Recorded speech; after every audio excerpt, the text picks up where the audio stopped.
এক রাতেই চ্যাম্পিয়ন্স লিগের ২ ফাইনালের পুনরাবৃত্তি। ২০১৮ এবং ২০২২ সালে প্রেস্টিজিয়াস এই ক্লাব টুর্নামেন্টের ফাইনালে রিয়াল মাদ্রিদের প্রতিপক্ষ ছিল লিভারপুল, আর ২০২০ সালে প্যারিস সেন্ট জার্মেনের বিপক্ষে শিরোপা পেয়েছিল বায়ার্ন মিউনিখ। চ্যাম্পিয়ন্স লিগের চতুর্থ রাউন্ডের ম্যাচে সেই একই লাইন আপ দেখা যাবে আবারও। অ্যানফিল্ডে লড়বে লিভারপুল রিয়াল মাদ্রিদ, আর প্যারিসে মুখোমুখি হবে পিএসজি বায়ার্ন। সাম্প্রতিক সময়ে অবশ্য পিএসজি এবং বায়ার্ন মিউনিখ একে অপরের চেনা প্রতিপক্ষ। ২০২০ সালের পর থেকে ৭ বার একে অন্যের মুখোমুখি হয়েছে, তাতে ৫ বার জয় পেয়েছে জার্মানি ক্লাবটি। অবশ্য সবশেষ দেখায় ক্লাব বিশ্বকাপের ম্যাচে বায়ার্নকে ২-০ গোলে হারের স্বাদ দেয় লুইস এনরিকের পিএসজি।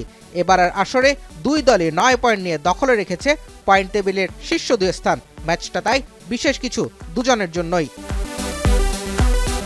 ২০১৮ সালে ফাইনালের পর থেকে রিয়াল লিভারপুলও ম্যাচ হয়েছে ৭টি।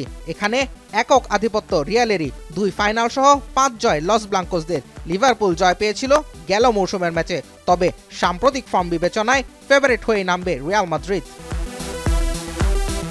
এছাড়া রাতের অন্য ম্যাচগুলোতে দেখা যাবে আর্সেনাল, অ্যাটলেটিকো মাদ্রিদ এবং ইউভেন্টাসের মতো জায়ান্টদের। আর্সেনাল খেলবে স্লাভিয়া প্রাগের বিপক্ষে, ঘরের মাঠে অ্যাটলেটিকো মাদ্রিদের প্রতিপক্ষ ইউনিয়ন সেন্ট গিলোইস, আর ইউভেন্টাসের পরীক্ষা নেবে স্পোর্টিং সিপি।